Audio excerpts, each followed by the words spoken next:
ভদ্রলোক কি বলছে যে আপনি যা বলছেন ভেরি গুড, জন্য ধন্যবাদ। তো ওই লোক দ্বারাই বলছে যে ভেরি গুড, ধন্যবাদ, থ্যাংক ইউ যদি ভালো ভালো কথা হয় তাহলে তোমাকেও ভেরি গুড, ধন্যবাদ। আর যদি খারাপ কথা হয়ে থাকে তোমাকেও ভেরি গুড, তোমার বাবাকেও ভেরি গুড, তোমার মাকে গোষ্ঠীকে ভেরি গুড। ডক্টর ইউনূস সাহেবের আজকের বক্তব্যকে আমি মনে করি যে এই আশঙ্কাটাকে দূর করে দিয়েছে।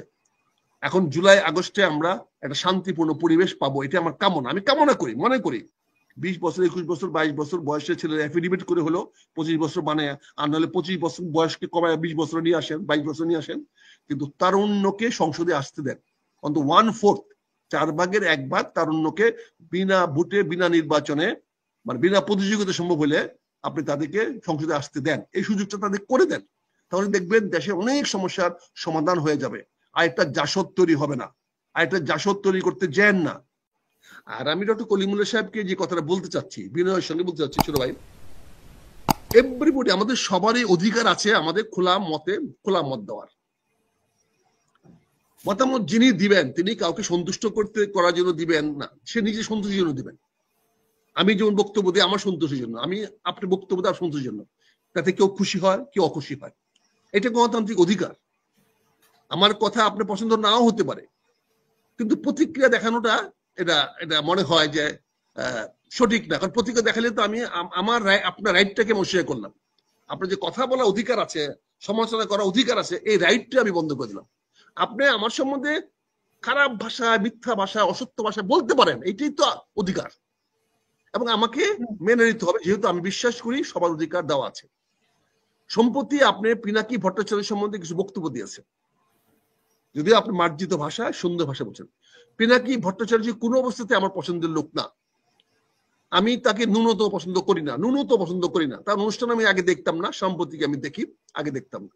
তারপরে আমি মনে করি উনার অবস্থান থেকে উনি যা করছেন সুপার করছেন, অত্যন্ত শক্ত কথা বলছেন, হয় খারাপ ল্যাঙ্গুয়েজে বলো, কিন্তু অনেক সহজ কথা শক্ত করে বলছেন, এবং অনেক শক্ত কথা সহজ করে বলছেন। উনি অনেক সময় মোটা চামড়ার ওদেরকেও ঘা দিয়ে বলছেন যাতে বুঝতে না পারে, কারণ এগুলো ভাষা তো বুঝতে হবে। আমি যেই ভাষায় কথা বলবো, আমি যদি আপনাকে উর্দু ভাষায় বা ফার্সি ভাষায় বা চাইনিজ ভাষায় ভালোবেসে কথা বলি, আপনি রাগ করবেন না। কিন্তু আমি যদি বুঝি না কি বলছেন, বুঝছেন না। আমাদের সেটা বক্তৃতা আছে, একবার একজন বক্তৃতা দিয়েছিল যে স্যার আপনাকে thank you very much, very good. না, কলিমুল্লাহ স্যারের কোন কথাটা আপনার মানে ইয়ে লেগেছে? সবাই অপেক্ষা করতে হবে, ধৈর্য ধরতে হবে, এপ্রিল মাসে নির্বাচনের জন্য ধৈর্য ধরতে হবে, সব কথা ধৈর্য ধরতে হবে। ভদ্রলোক কি বলছে যে আপনি যা বলছেন ভেরি গুড, জন্য ধন্যবাদ। তো ওই লোক দ্বারাই বলছে যে ভেরি গুড, ধন্যবাদ, থ্যাংক ইউ যদি ভালো কথা হয় তাহলে তোমাকেও ভেরি গুড, ধন্যবাদ। আর যদি খারাপ কথা হয়ে থাকে তোমাকেও ভেরি গুড, তোমার বাবাকেও ভেরি গুড, তোমার মাকে গোষ্ঠীকে ভেরি গুড। যদি খারাপ হয়ে থাকে কারণ সে ভেরি গুড অর্থ বুঝে না, ভেরি গুড বলছে সেজন্য বলছে ভেরি গুড, যদি আমাকে ভালো বলে থাকো তাহলে তোমাকেও ভেরি গুড। আর যদি ভেরি গুড যদি খারাপ হয়ে থাকে, আমাকে খারাপ বলে থাকো, তাহলে ভেরি গুড তোমাকে, তোমার বাবাকে, তোমার মাকে, তোমার 14 গোষ্ঠীকে ভেরি গুড। ভাইয়া বলে স্যার পিনাকি তার কথা বলে দিতে চাচ্ছে, বলতে চাচ্ছেন না, লেট দ্য ইয়ার মুভ, বাতাস আটকানোর দরকার তো নাই, পানি চলতে দেন, লেটস ওয়াটার ফ্লো। ডক্টর কলিমুল্লাহর কথাই কি উনি আটকায়া যাবেন? শেষ করতে দেন, এত বুদ্ধি থাকলে তো হতোই, শেষ করতে দেন। Let the water flow, water will always flow towards down, will not go towards up. এটা হয় না, কোনদিন হবে না। কাজেই সে কথা বলতে দেন, ওকে দিয়ে আপনি গুরুত্ব বাড়িয়ে দিলেন, আপনি ওকে বলে গুরুত্ব বাড়িয়ে দিলেন, মানে অ্যাজিভ সে খুব ভালো কথা বলেছেন। আর আপনি যাদের পক্ষে সাফাই গেলেন, আপনাকে অযথা তাদের সঙ্গে ট্যাগ করে দেওয়া হলো। আমি জানি, শিওর জানি ওদের সঙ্গে আপনার কোনো ব্যক্তিগত সম্পর্ক নাই, কোন রকম আত্মিক সম্পর্ক নাই, কোন রকম পলিটিক্যাল অ্যালাইনমেন্টও নাই, কিন্তু আপনি জেন্টলম্যান, আপনি ওদের বক্তব্যটাকে আহত হয়েছেন, আমিও আহত হয়েছি আপনার মতো। কিন্তু প্রতিক্রিয়াটা আমরা না জানালে মনে হয়, আমি যেটা আমার বিনীত অনুরোধ, যে এতে কি হতো, এতে এখন আরো 10টা গালি দিবে সে, আরো পোলাপান আছে, আরো মজা পাইব। এখন তাতে লাভটা কি হলো আমার ব্যক্তিগত? Better let the dog bark. এটা তো আপনারা শিখাইছেন ইংরেজিতে আমাদের, স্যার এটা আপনারাই তো শিখাইছেন আমাদেরকে শিক্ষকরা, যে কুকুরকে ঘেউ ঘেউ করতে দাও, সে শিয়ালের মতো বলে হাক্কা হুয়া, আমরা হাক্কা হুয়া করি, সেও কুকুরের মতো ঘেউ ঘেউ করুক না, অসুবিধা কি আছে? যার কনসার্ন সে বুঝবে, যার ফেস করে সে ফেস করবে। কিন্তু আমি তাকে কুকুর বললো, কুকুরের মতো ঘেউ ঘেউ করলো, আমি মনে করি it is his right, let him exercise his right the way he feel like. সে তো মনে করতেছে ভালো, আমি অনেক ভালো কাজ করেছি, অনেক ভালো কথা বলেছে, তার কথা মতো অনেক কাজ হয়েছে, এবং তাকে জাতি গুরুত্ব দিয়েছে, মানুষ গুরুত্ব দিয়েছে, জনগণ গুরুত্ব দিয়েছে। কাজে যে জাতি যেই ভাষা বুঝে পিনাকি সেই ভাষায় কথা বলতেছে। ভাষাটা আপনার কাছে আমার কাছে দৃষ্টিকটু মনে হতে হবে, যেহেতু আমি ফ্রান্স ভাষা জানি না। সে তো ফ্রান্স ভাষা বলতে দিলে হবে না, সে খাঁটি বাংলাদেশি বগুড়ার ভাষা, আমার কিশোরগঞ্জের ভাষা সে দিয়েছে। আমি আমার শালাকে শালক বলি, আর আমার গ্রামের আমার ভাইয়েরা শালারে শালা ডাকে, হালাও ডাকে। তাদের শালা তো অসন্তুষ্ট হয় না, শালা তো অখুশি হয় না, কারণ শালা ডাকলে আমার শালা খুশি হয়। আমি হয়তো শ্যালক বলি বাংলায়, আপনার ব্যাকরণ ভাষায়, বিদ্যাসাগরী ভাষায় বা বঙ্কিমচন্দ্রের ভাষায় আমি হয়তো শ্যালক বলি, কিন্তু সে তো শালাই। কিন্তু আমার চাচা বা আমার মামু বা আমার বাবা আমার মামুকে শালা ডাকে, তেমন কিছু তো করার তো নেই। আলটিমেটলি মামা তো আমার বাবা শালাই, আর আমি এটা অস্বীকার করবো কি করে?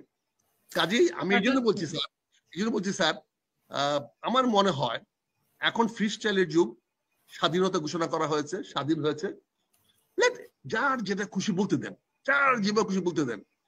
আমরা যেটুকু বুঝি, যেটুকু জানি, সেটুকু অনুযায়ী কাজ করি। দেশ ভালোর দিকে আগাচ্ছে, দেশ শান্তির দিকে আগাচ্ছে।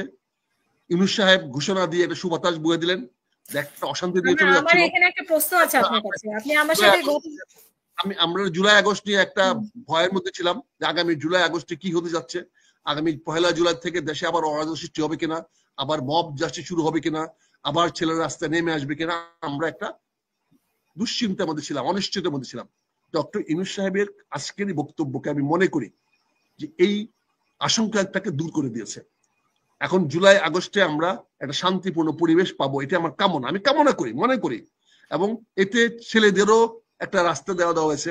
আমি আজকে আপনার মাধ্যমে আমার কিশোরগঞ্জ পাকুন্দিয়া কটিয়াদি একটা আসন আছে, আমি জনাব তারেক রহমানকে বিনীত অনুরোধ করব, এই আসনটা আপনি এই তরুণ ছেলেদের জন্য ছেড়ে দেন, আমরা কাজ করব, আমরা স্যাক্রিফাইস করব।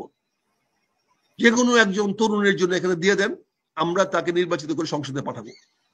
আমি তারেক রহমানের সাথে আজকে এটা বিনীত অনুরোধ করবো, তরুণদেরকে যা করে দিতে, কম্পিটিশনের মধ্যে না, প্রতিযোগিতার মধ্যে না, তরুণদের জন্য কত যা করে দেন, তারা আসুক না, অন্তত 1/3 না দেন, 1/4 তাদেরকে আসতে দেন, 1/4 তাদেরকে আসতে দেন, যাদের বয়স অবশ্যই 25 থেকে 30 বছরের। দেখেন 1976 সালে যখন প্রথম ইলেকশন হয়েছিল, আমার ছোট ভাই এমপি হয়েছিল, তখন তার বয়স ছিল মাত্র 21, অ্যাফিডেভিট করে তাকে 25 বছর করা হয়েছিল।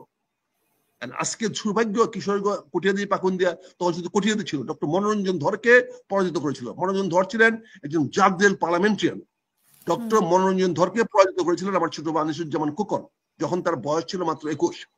এবং আজকে আমরা সৌভাগ্যবান, আমরা আমাদের পরিবার সৌভাগ্যবান, এলাকায় মানুষ এখনো স্মরণ করে, এখনো আনিসুজ্জামান খোকনকে এলাকার সবচেয়ে বেস্ট এমপি হিসেবে গণ্য করে।